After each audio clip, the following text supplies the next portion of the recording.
What's happening, everybody? It is Trey here. I'm joined again by my dad, Sean, and today, reactions to the classics. We're going to be taking a look at the 1985 classic from Tom Waits, Rain Dogs.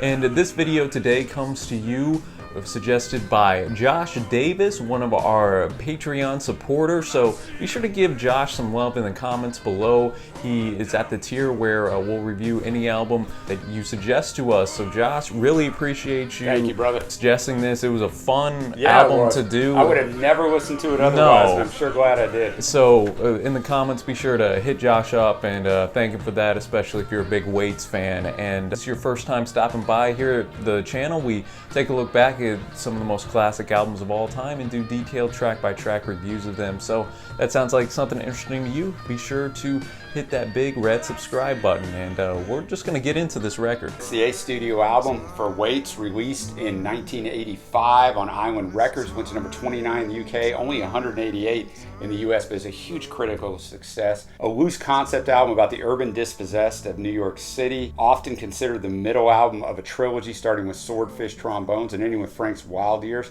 It's 399 on Rolling Stone's list of 500 greatest albums of all time, 21 on their list of 100 greatest albums of the 80s. It was primarily influenced by his recent move to New York City with his expectant wife, Kathleen, who actually helped him write one of these songs. He's got a broad spectrum of musical styles and genres, which is a huge understatement. Wrote the majority of this album in two months in a basement in Manhattan. Went outside with a cassette recorder, remember guys, it's 1985, and recorded sounds of the city that he wanted to include on the album. And that's one of the defining features of Rain Dogs, is that organic sound. Yeah. He, with the engineers he was working with, some of them would just say, hey, if you want this certain drum beat, let's just take a sample from something else, electronically get it. But Waits said he wanted to get that organic sound. He wanted to hunt it down, skin it, cook it, and if he wanted to get that a certain drum sound, he'd do it himself. As you mentioned, wide range of styles. There's instruments on here ranging from the banjo to the marimba to the accordion. Yeah, then you have your brass instruments, trombone, just a bunch of stuff to really get a wide range from blues to jazz to folk. It's all in here. Yeah, and they didn't rehearse. Mark Ribot was the first time he'd worked with him. He's a guitarist. He just said that Waits would come to the studio on an old beat-up acoustic, play the tune for him, tell him kind of what he wanted, and then he let them kind of do what they wanted. If there's anything he didn't like, he'd kind of correct him. But Ribot said it was just it was a crazy experience, and it was awesome being in the studio with Waits. And that takes us to the first track, Singapore. Yeah, and Waits said for this song, and for a lot of his songs, he'll just close his eyes and imagine the scene and what he wants. And here he thought of Richard Burton holding a bottle of brandy, and he wanted his voice to sound like that. And this introduces us right away to the gritty underworld that is a theme throughout a lot of this record here. He almost sounds like a pirate. He's got that really gravelly voice that just captures you right away. And the song talks about a character who's really just a wanderer going from place to place. And one of my favorite lines is, in the land of the blind, the one-eyed man is king. So that just kind of sets the characters that we're up against in this record. Yeah, when I first heard this song right away, I'm like, well, what did Josh get me into right here? I don't know about this, but it's almost a manic style, and just such a different vocal style. It's one of the fantastic things on this album. I actually dig this song. I mean, it's an interesting thing. It takes us to our second song, also interesting vocally, called Clap Hands. Waits is really writing about the A train in New York and kind of taking in the scene. And he talks about how New York is such a different kind of scene. You sort of have the rich over here and the poor, and there's all these things going on, and sometimes you feel like you want to do something about it, but no one ever does. Yeah, and again, you see his gritty voice, hear his gritty voice, and it's interesting that he started the record out with a few songs in a row that aren't the most easy to listen to. They're not as easy to go right into. He could have went with something like Time, even something like Walking Spanish, which is kind of in the middle in my eyes, but you can tell he's just got some guts. Yeah. This isn't going to be an album that's for everybody, for the radio, and that's okay. Waits doesn't care. He's going to show you the dark side of the society, and this song, I liked it more than Singapore. The marimba especially gave a nice backing that contrasted with his down and dirty vocal delivery. CEMETARY Polka is our next track, and Waits noted that his family on his dad's side kind of had the psychopaths, the crazy people, and his mom's side were the evangelical religious people. And here he notes a couple different people. You have Uncle Bill, Uncle Vernon. Well, Uncle Vernon was actually a real life person in Waits' life, and he had a very gravelly voice that Waits tried to emulate, and it just so happened that Uncle Vernon had surgery on his throat. The surgeons left in a little pair of scissors and gauze, and it just kind of made his voice all gravelly like that. Yeah, and at a Christmas dinner where the whole family was there, years later, he started coughing, and he coughed up the gauze and the little pair of scissors, which seems insane to me, but I mean, that's probably how things were done back in the day. Who knows what was left behind the body. This is just almost an absurd song in a good way, but it's crazy. It just goes from all these different relatives and different scenes, and then the polka background just adds to the absurdness to it for me. Yeah. But I do like it. It's just a different, man, like you said, I mean, it's the third song in a row where you're going, man, this is something different. Oh yeah, it has a very surreal setting to it, almost Carnivalian like, a little bit of a for the benefit of Mr. Kite. That's a good way. That's what came to mind when I heard it. And that's gonna move us on to track number 4. Jockey Full of Bourbon, which this was the first single released. Interesting thing to release as a single. Not a bad song. Basically, this guy's getting drunk and things are turning south for him. That's kind of how this song unfolds. Waits is a tremendous songwriter. The song just almost tells fragments of the memory of what this guy was going through. He's left his children at home and has went to the bottle, and it had a Bond-esque like guitar work. I really thought Rimbaud put some of his best work on the album on this track. I dug it, and then that's going to move us to track number 5. Tango Till They're Sore, which for me at my age would probably be about 15 seconds. Very interesting song. He talks about what he wants at his funeral as it unfolds. A little trombone, little piano, kind of an understated thing that I could just imagine walking into a little dive bar, dive piano bar, and just listening to Tom bust this out. I dug it, man. His vocal delivery here is a little bit more clear. Yes, I like very much so. that dive bar analogy. He notes that he's going to have to paint shadows on the pews. I don't know if nobody's going to be at his funeral. He says he's going to tell all his secrets but lie about his past. A little bit of a intriguing, enigmatic line there. Yeah. I was a big fan of this as well. I thought we started the album off well. And then we're going to go to track number 6. Big Black Mariah. We get some dirty blues here. Yes. Again, just showcasing. We're only 6 tracks in, and every single track has showcased Waits doing a different vocal delivery. Yeah, very raspy on this one. Big time. Yeah. And what is a Mariah, you might be asking? Well, there's a couple different definitions. One is either a police vehicle coming to bust you, and then in a more modern term, it's just been known as a hearse. I dug it. It's another interesting journey lyrically. I'm a big lyrics guy, and it just kind of unfolds. A lot of the terms that Tom uses in this album are sometimes some old time sayings. I definitely had to go to the lyrics and to see what a lot of this meant, but once you get it, man, you really get it. You're gonna get a little bit smarter whenever you are. Whenever you hear this album. Again, I dug it. You also had Keith Richards on guitar. That was a little bit standout for me as well. I enjoyed it, and then we're gonna go to the next track, Diamonds and Golds.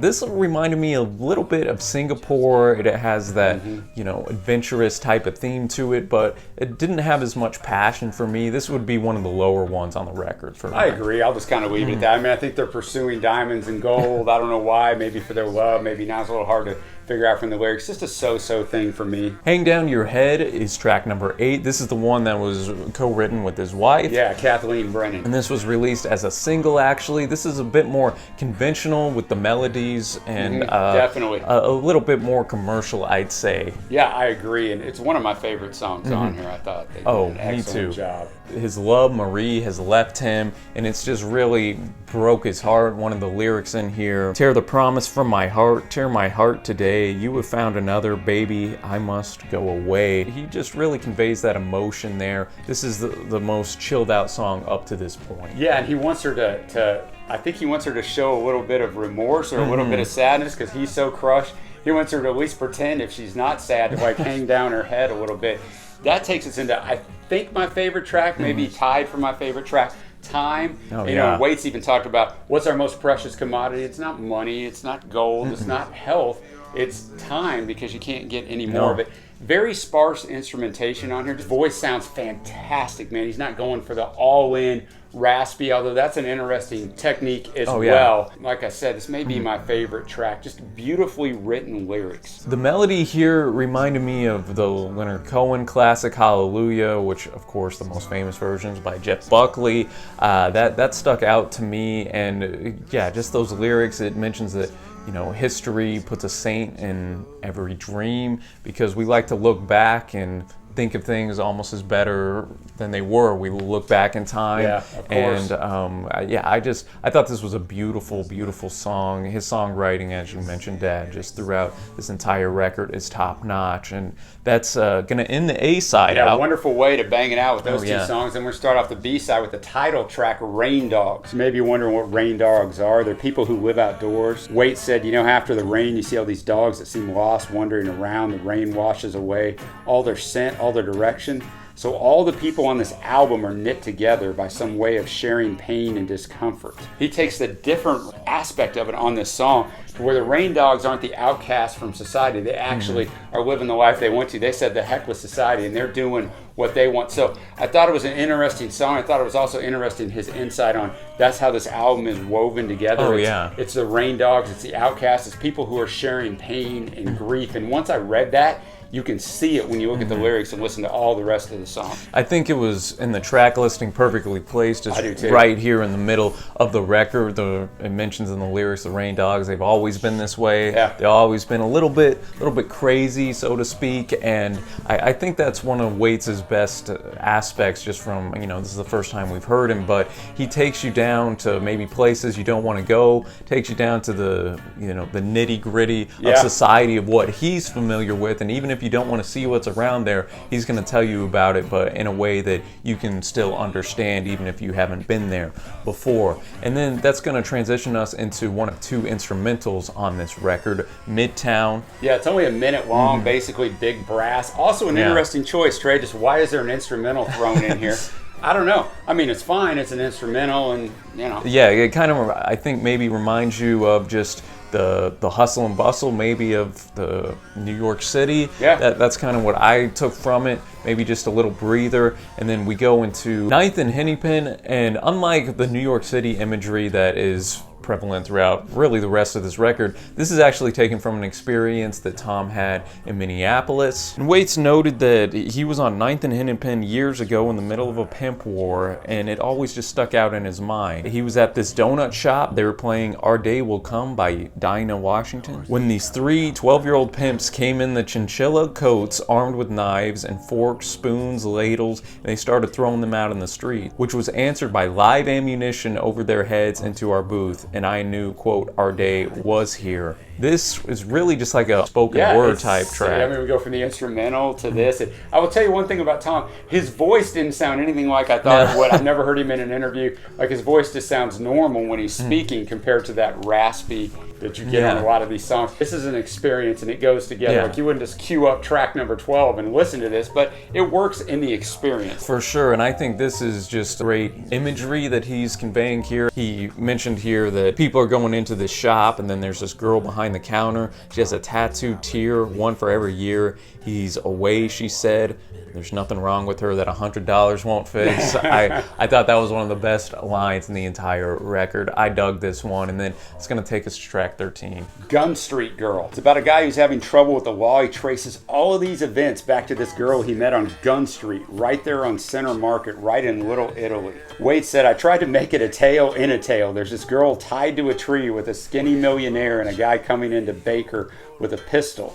So I just try to throw it all in there, like, what the hell is going on? Like, you wake up in the middle of the night and start to remember some of these things. That was a great way of putting it. That's why I just wanted you to know what Wade said, because it's a bizarro song. It's fine. It's just like, the lyrics are going, what is going on here? Just threw it all together. No, I again think the imagery and songwriting here are arguably at the peak on the record, just because the story it was a little Dylan-esque how there wasn't repeating choruses or anything, but he packs a lot into the 4.5 minutes of the track here. I dug this one, and then that'll take us to Union Square. Vocally reminded me a little bit of Big Black Mariah, kind of get that bluesy, a lot of brass in here. Yeah, it's about an area in New York City, all the characters there, he keeps saying. it's going down, down, down. It's real gravelly voice here, a lot of brass. So like you said, a lot like Big Black Mariah. I dug it. Yeah, and then we're going to move on to Blind Love. This one was a little bit, again, more stripped back after we had a couple songs that were a little energetic. Yeah. Pace was going a little bit slowed back. And here he notes that he can't get over his love, even with alcohol and other women. He's just so caught up on her. And the Blind Love portion of the song comes in when he notes that the only way to find you is if I close my eyes, I'll find you with my blind love. So from my interpretation, he closes his eyes, he's able to remember the times he was with his love and go back to that place. Yeah, and he repeats Stone Blind Love throughout the lyrics. And this one also has Keith Richards on not only guitar, but also on backing vocals. This is one of my favorite songs. Me too, man. I really dug it. I like his raspy stuff. I like the vocal differences on all the other songs, but I really like when he strips it back. Which takes us to Walking Spanish. If you're wondering what that means, I sure wondered. Walking Spanish is a term given to prisoners who are taking their final steps to their execution. Favorite line in there for me, Trey, slip him a picture of our Jesus or give him a spoon to dig a hole. Basically, he's either going to heaven or give him a way to dig his way out of here. Excellent lyrics. One of the guys who's about to die, they tried everything to hoodwink him, but he never talked. He wasn't a rat even to the end. Again, just showcasing these characters here. I enjoyed this one quite a bit myself. And then we're going to the most famous track by far, Downtown Train. A song I wasn't familiar with, but you were familiar with. Late 80s, Rod Stewart did a cover of it, went to number 3, got a Grammy nomination. Also, Bob Seger played it in concert for years, finally came out on one of his live albums.